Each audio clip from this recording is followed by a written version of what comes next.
Сәлем достар, менің арнама хош келдіңіздер. Бүгін сіздермен өте оңай жасалатын қайнатылған крем дайындаймыз. Бұл крем қолда бар қолжетімді ингредиенттерден дайындалады. Енді алдымен біз ұнымызды, қантымызды және ванилинді қосып, барлығын жақсылап араластырып аламыз. Осы араласқан қоспаның үстіне жұмыртқаның сарыларын салып, көріп тұрғандарыңыздай жұмыртқаның сарыларын саламыз да, оны да жақсылап араластырамыз.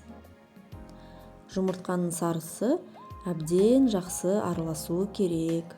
Қажет болса, қолыңызбен де оны араластырып жерсеңіз болады.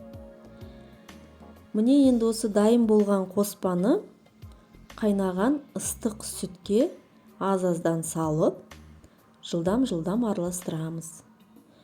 Өйткені іртіктер пайда болмас үшін жылдам араластырып жібереміз.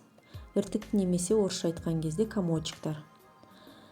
Барлық қоспаны салып, араластырып алғаннан кейін баяу отта араластыра отырып қайнатамыз. Қоюланғанша қайнатамыз. Егер де іртіктер немесе комочектар пайда болған жағдайда, оның ештеңке қорқыныштысы жоқ. Блендер болса, блендермен езіп алсаңыздар болады. Блендер немесе миксермен. Мінеки достар, біздің креміміз дайын болды. Өздеріңіз көргендей өте оңай дайындалатын крем және ингредиенттері де қолжетімді.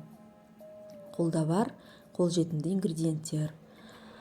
Ал енді менің видеомды соңына дейін көрсеңіздер, лайк басып, комментарий жазуды ұмытпаңыздар. Және де қоңырауша белгішесін басып, менің алдағы уақытта өте қызықты рецепттер шығады, өте дәмді, өте қолжетімді рецепттер шығады. Соларды өткізіп алмас үшін қоңырауша белгішесін басуды да ұмытпаймыз. Назар аударып тыңдағандарыңызға рахмет. Астарыңыз дәмді болсын.